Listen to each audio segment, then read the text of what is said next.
Halo teman-teman, selamat datang di Value Stock. Hari ini saya akan membahas analisa fundamental ACST kuartal ketiga tahun 2020. Oke, ini disclaimer-nya. Yang pertama, ini merupakan sharing analisa fundamental, bukan ajakan beli jual ataupun suatu saham, dan keputusan investasi ada di tangan teman-teman selaku investor. Yang ketiga, dari analisa fundamental ini bisa dijadikan referensi untuk analisa saham-saham yang teman-teman miliki. Oke, pertama-tama kita masuk ke bisnis model dari ACST ini. Jadi untuk kegiatan usahanya bergerak di bidang usaha jasa konstruksi. Jadi untuk sumber income-nya berasal dari jasa konstruksinya. Untuk segmen usaha atau marketnya di Indonesia, terkait kasus hukum, saat saya melakukan analisa ini, saya tidak menemukan adanya kasus hukum yang terkait dengan ACST. Untuk kepemilikan sahamnya dimiliki oleh PT Karya Supra sebesar 64,84%. PT Cross Plus sebesar 7,12% dan sisanya dimiliki oleh masyarakat sebesar 28,04%. Dan ini adalah revenue-nya atau pendapatannya. Teman-teman bisa lihat dari 2014 sampai dengan 2019 secara pendapatan sangat bagus ya. Dan tetapi kalau kita lihat secara kuartal 3 2020 dengan 2019 mengalami penurunan sebesar 69%. Dan kalau kita asumsikan kuartal keempatnya memiliki kinerja yang sama dengan kuartal 3, maka sampai akhir tahun akan mengalami penurunan sebesar 67,2%. Dan di sini kalau saya lihat dari pendapatannya itu disebabkan karena force major ya, atau dengan di masa pandemi seperti sekarang. Terus yang kedua adalah kita lihat dari segi net profitnya. Untuk net profitnya dari 2014 sampai 2017 itu mengalami profit, tetapi dari 2018 sampai 2020 mengalami negatif ya, atau mereka merugi. Kalau kita lihat secara kuartal 3, memang 2019 dengan 2020 hampir tidak beda jauh ya. Dan seperti tadi, kalau kita asumsikan kuartal keempat yang memiliki kinerja yang sama dengan kuartal 3, maka sampai akhir tahun kerugiannya seperti ini. Tetapi itu jika diasumsikan kuartal keempatnya rugi ya. Kita harus menunggu sampai laporan keuangannya keluar.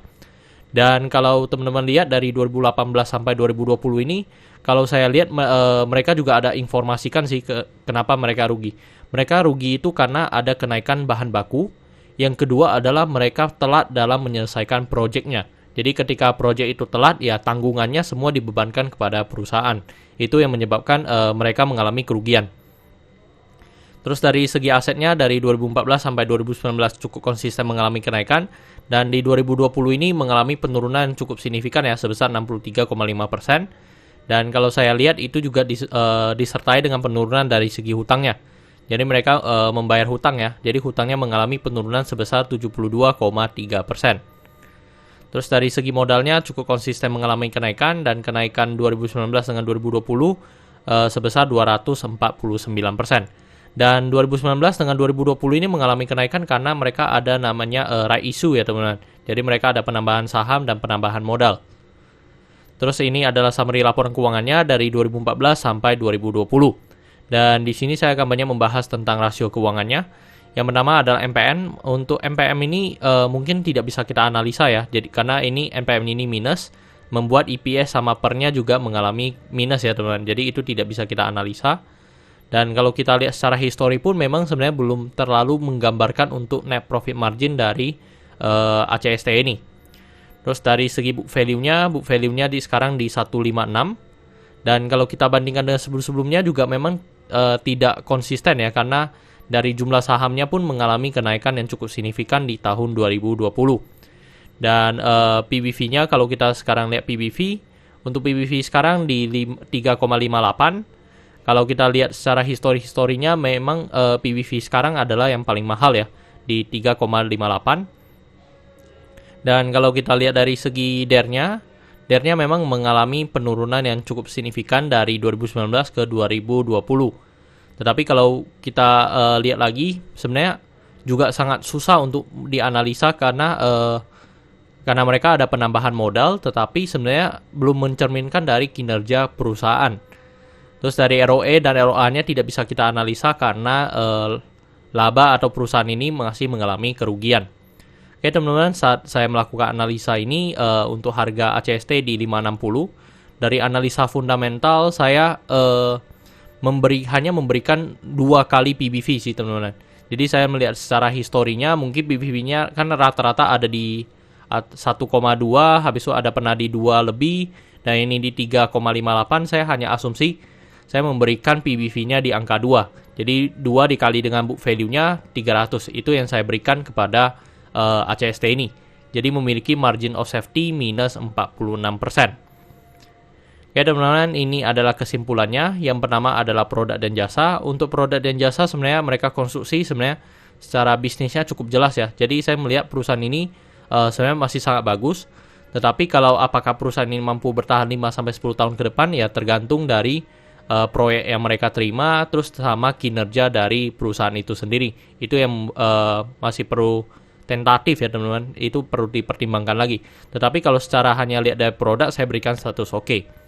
Terus untuk terkait GCG, saya berikan status oke karena memiliki pemegang saham mayoritas. Dan ini adalah grup Astra ya teman-teman. Jadi saya cukup confident dengan perusahaan ini. Dan mereka tidak memiliki kasus hukum. Jadi saya memberikan status GCG ini oke. Tetapi untuk revenue sama net profit saya berikan status no karena negatif. Untuk aset saya berikan status no karena mengalami penurunan cukup signifikan. Untuk liability saya berikan status no karena DER-nya di atas 1. Untuk book value saya berikan status no karena harga jual sekarang di atas harga book value-nya. Untuk secara sektor sebenarnya tidak ada hal yang perlu kita concern. Jadi jika liability-nya no, saya berikan status sektor ini no. Untuk ROE saya berikan status no karena negatif. Untuk margin of safety saya berikan status no karena negatif.